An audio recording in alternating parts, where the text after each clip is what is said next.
I was in the back of an Uber when my driver said, "There's a car that's been following us for 2 blocks. I don't want to drive you home until I lose him." I was outside the club in Miami when I realized I needed to order an Uber home. I thought everything was fine because the driver who accepted my ride was a woman instead of a creepy man. Plus, when I got in the driver Mayumi's Tesla, we started yapping about random stuff like how crazy it is that Piper Raquel actually dropped the link. She laughed and said period, which made me like her instantly. But that's when it happened. She took a right and we were getting further away from my house instead of closer.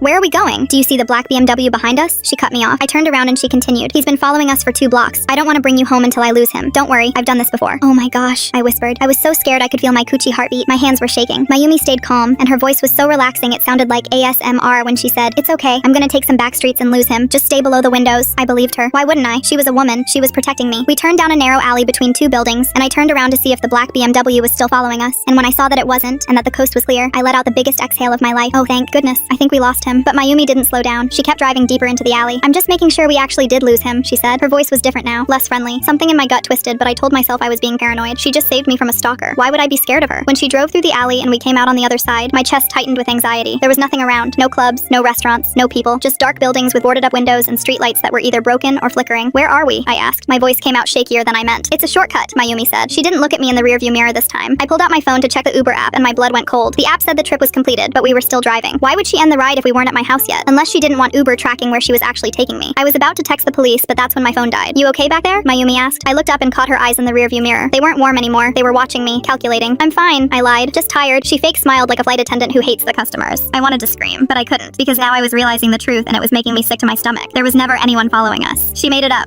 She made the whole thing up to get me away from the main roads. Mayumi turned down a dead-end road that was under a dark bridge, and that's when I saw it. Under the bridge, there was the same black BMW from earlier, parked with 2 scary-looking men in the front seat. There was no one else around. My whole body went numb with terror. As soon as we parked, I grabbed the door handle, but it wouldn't open. I was trapped. Tears started streaming down my face. "Please, please don't do this. I work on Wall Street. I have money. I'll give you whatever you want." Mayumi rolled her eyes and said, "It's not about money," like I was the one annoying her. That's when it happened. The doors of the parked car under the bridge opened. 2 large men stepped out. They were walking toward us. "Ah!" I screamed. Bang, bang, bang. I banged on the windows with my fists, and that's when I heard it. "Hey, leave her alone! I already called the cops!" I looked up to see a homeless man walking towards us. He had his phone camera pointed right at Mayumi and the 2 men. "I got your faces on camera. The cops are on the way." Long story short, they're all in prison, and I gave the homeless man head as a thank you.